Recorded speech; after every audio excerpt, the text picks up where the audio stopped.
Arkansas native George Dombek needed a place to live, work, and display his art. A former professor of architecture, he figured who better to design and build the space than himself.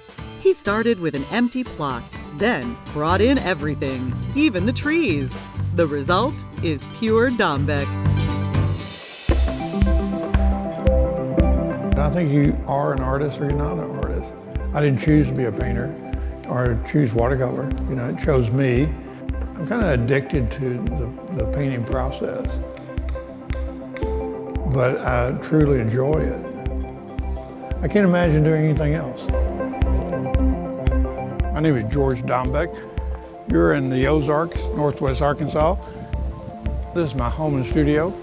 I live here with my wife and grandson. I grew up here and I feel really at home here.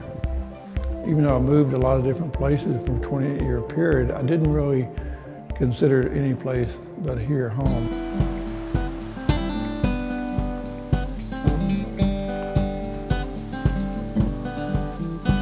What appealed to me about this particular property when I purchased it in 1984 was the fact that it was a clean slate and there was nothing on this piece of property. And so I looked at it as a blank canvas. The inspiration for this building came out of a series of paintings I did when I was living in Florida, Tobacco Barn. It's a very, very simple form. It's 80 feet long, 20 feet wide. And so originally that's what this was. But like any good barn, I started adding sheds onto the barn. So now that form is no longer as pure as it was. And I think it's richer because of that.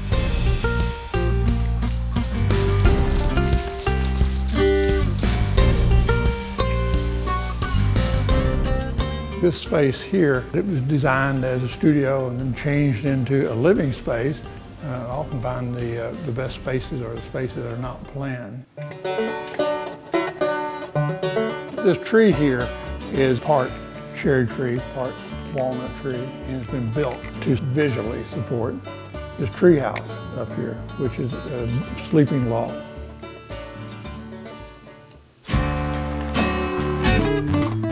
This is the entry into the studio space. The first thing you see is what I refer to as the bamboo room. It's one of my favorite spaces.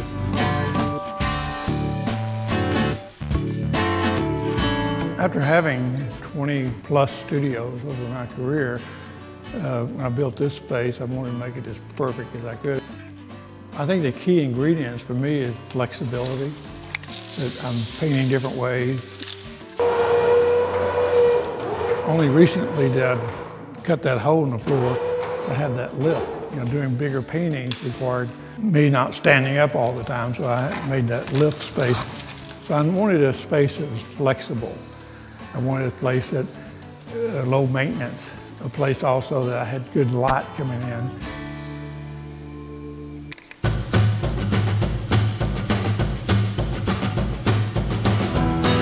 The problem I had with constantly having people come out to see the studio and you couldn't see the artwork, so I decided to build this space for exhibitions. I'm able to have paintings on view at all times.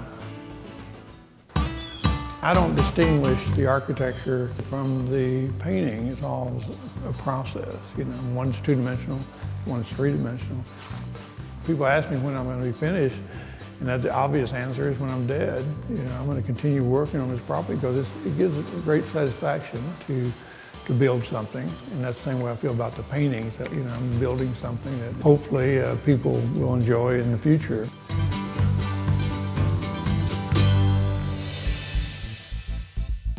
Coming up, a house you have to see to believe, if you can find it.